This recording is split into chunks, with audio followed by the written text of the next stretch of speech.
Satyabama Institute of Science and Technology.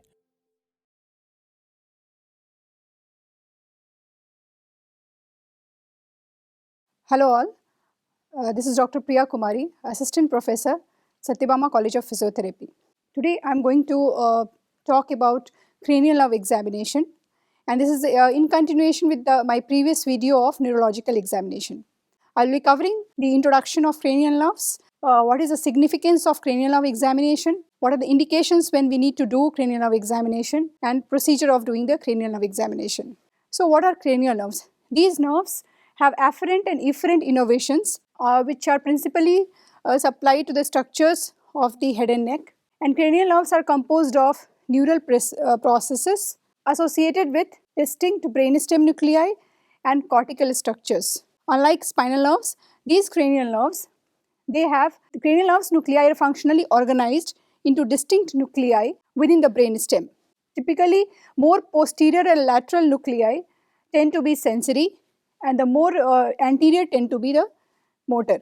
The cranial nerves considered both in terms of the anatomical numbering from 1 to 12, and also which describes their sequential origin from caudal to ventral brainstem.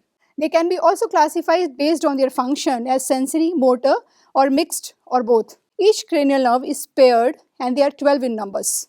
Now if we talk about the cranial nerve, these are the cranial nerves. They are olfactory, optic, oculomotor, trochlear, trigeminal, abducens, facial, vestibulocochlear, glossopharyngeal, vagus, spinal accessory, and hypoglossal. Now there is a beautiful way of presentation by which you can memorize this cranial nerves according to the function they are performing. This one, that is olfactory, related to smell sensation, so it depicts the nose position. Then cranial number 2, 4 and 6, which is related to eye, optic. 3 is oculomotor, again to eye movements. Then number 7 is facial. Number 8 related to ear, so vestibulocochlear. Then number 9, 10 and 12 is glossopharyngeal, vagus and hypoglossal, tongue. And then spinal accessories, the arms. So this way we can just try to memorize it. Now what are the importance of cranial nerves? If we do the cranial nerve examination and testing, it is an integral part of neurological examination which will help us to identify and localize the neurological problem a patient has. It can also help in discovering examination. During the examination, it depicts the neurological pathology such as mass lesion, disease progression during urgent, which requires immediate intervention. Abnormalities in cranial nerve function help us to localize the lesion to a specific level of the brain or brainstem. Now cranial nerves, as I told, we have sensory, motor and mixed functions. So generally a singular cranial nerve deficit indicates a peripheral nerve lesion. A lesion in the brainstem may produce multiple cranial nerve defects and motor and sensory abnormalities of the extremities. Now what are the indications when we have to do the cranial nerve examination? The neurological symptoms including if the patient has headache, seizures, sensory or motor disturbance, traumatic brain injury, intracranial hemorrhage, cerebral aneurysm, intracranial masses, cerebrovascular accidents, evaluation for brain death and unconscious or comatose patients. So these conditions, definitely the neurological examination should include cranial nerve examination. Now I can give you some easy tips to memorize the cranial nerves, the 12 pairs of cranial nerves. The mnemonics are based on the functions and also a few are on the name. Based on the names. So I have just filtered which I have come across most frequently. The first one is only one of the two athletes felt very good, victorious and healthy. So as you can see, only is for olfactory, 1 for optic, off for oculomotor, the for trochlear, 2 for trigeminal, athletes for abducens, felt for facial, very for vestibulocochlear, good for glossopharyngeal, victorious for vagus, and accessories, healthy for hypoglossal. So this way we can relate and memorize this cranial nerves. Here you can see in the bracket I have written as S, which S stands for sensory, their function, and M stands for motor, and B stands for both. There is another mnemonic which is function. Some say marry money, but my brother says big brains matter most. So this mnemonic is for the functions of the cranial nerves. Now cranial nerve testing, what is the procedure for doing? So the first is your olfactory. This is a sensory nerve, and olfaction means smell. So here it is performed by keeping one of the nostril is closed, and the patient is also asked to close the eyes, and familiar object like a coffee powder or some kind of cloves is introduced to the open nostril, and the patient is instructed to smell it and identify the substance. If the patient is able to identify correctly, that means his olfaction sensation is intact. The same procedure is being repeated for the other nostril as well, and the difference between both the nostrils are noted down. Substance should be less than 30 centimeter from the nostril, and the care should be taken while touching the patient's face, and we should not give any kind of auditory feedback. There are some special tests also for the olfaction sensation, the brief smell identification test, which is called as BSIT, and the sniff and stick test, SST. If there is the absence of smell sensation, it is called as the anosmia. Now optic nerve. Optic nerve is again sensory nerve. Here the testing includes evaluation of visual acuity, the visual fields, pupillary reflex, the accommodation reflex, and fundoscopy. The visual acuity is tested using the Snellen's chart, which is placed 20 feet away from the patient, and the patient is asked to read the last line of the letters written on the chart. And the pupillary right reflex is assessed during the swinging of the flashlight test. The accommodation reflex is assessed by asking the patient to keep looking at the tip of the examiner's index finger as it is slowly brought from distance towards the patient's vision field. Now cranial nerve 3rd, 4th and 6th. The oculomotor nerve, trochlear nerve and abducens nerve. These are tested by holding a pen or a finger 30 to 40 centimeters in front of the patient, and they are moved in H-shaped direction. In all 6 directions it is moved, and the patient is instructed to follow the tip of the pen or the finger in all the directions. Any eye deviation or abnormal head or posture indicates the problem of these nerves. Now cranial nerve 5. It is trigeminal nerve. It has got both sensory and motor branches. It has got 3 sensory branch and 2 motor branch. The sensory portion of trigeminal nerve, they are tested by touching with the cotton swab or a tip needle to the patient's face in each division of the trigeminal nerve. Evaluation of trigeminal nerve function should also include testing of the corneal reflex. With the patient looking away, then gently touch with the cotton swab to the middle or lateral portion of the cornea to test the corneal reflex. Now motor function is tested by, we have to ask the patient to open the mouth against the resistance, and if the weakness is present, the jaw will deviate.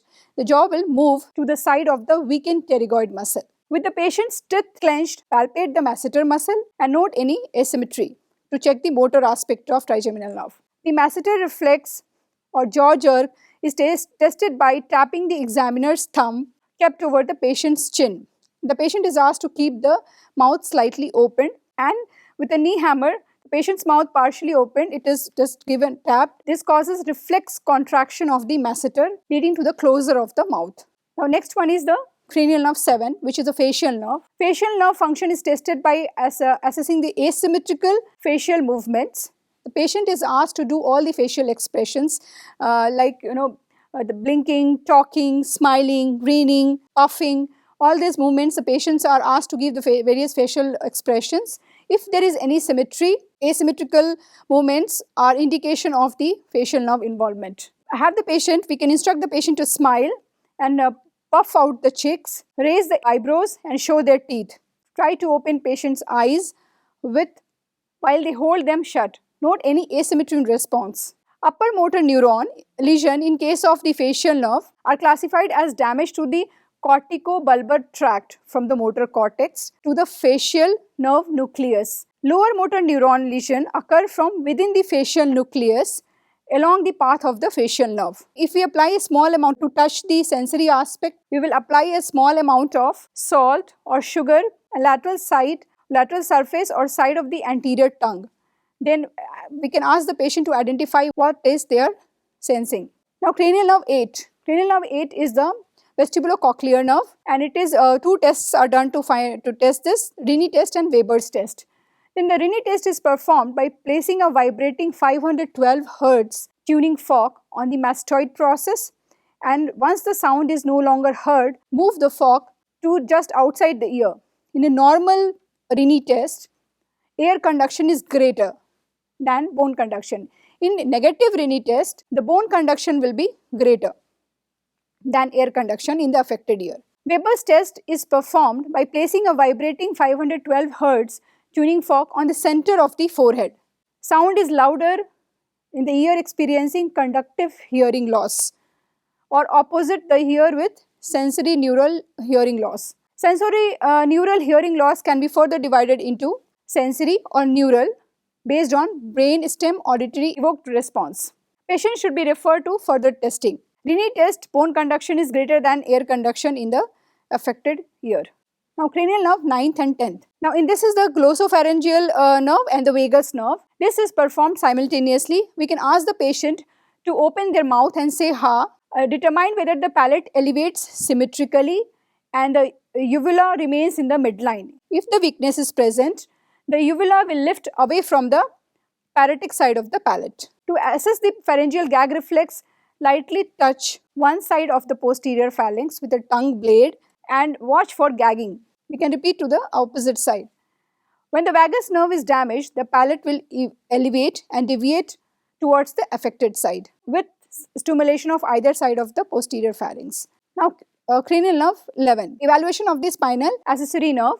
It involves the sternocleidomastoid and trapezius muscle. To assess the left sternocleidomastoid, place one hand on the patient's right cheek and have the patient turn their head to the right while providing resistance. Have the patient turn their head to the left side while providing resistance to the left side. Weakness with turning the head to the left indicates right-sided pathology, and weakness when turning the head to the right indicates left-sided pathology. Further testing involves having the patient flex their head against the resistance. Now last one, which is cranial nerve 12. It is hypoglossal nerve. The patient is asked to protrude the tongue and we have to look for the deviation of the tongue. Atrophy, fasciculation and deviations in the direction of the lesion are associated with lower motor neuron pathology. The tongue will deviate away from the lesion with upper motor neuron pathology, and there will not be any atrophy or fasciculations. Have the patient press the tongue against each cheek while the examiner provides general resistance to the cheek. Also note the patient's ability to pronounce the letters like T and D, words which will be impaired with hypoglossal nerve palsy. Now clinical significance. For the cranial nerve examination, the cranial nerves can be reliably tested in a comatose patients, in the optic and oculomotor nerves via the pupillary light reflex, trigeminal nerve via the corneal reflex, and vestibulocochlear nerve via vestibulo-ocular or Doll's eye reflex, and the glossopharyngeal and vagus nerve via the gag reflex. A diminished or absent pupillary light reflex has significant, they are indicative of increased intracranial pressure, cerebral edema, secondary brain injury and hydrocephalus or intracranial shift. Signs discovered during cranial nerve testing can aid in narrowing the differential diagnosis of neurological diseases, and we can differentiate among different neurological pathologies. Thank you.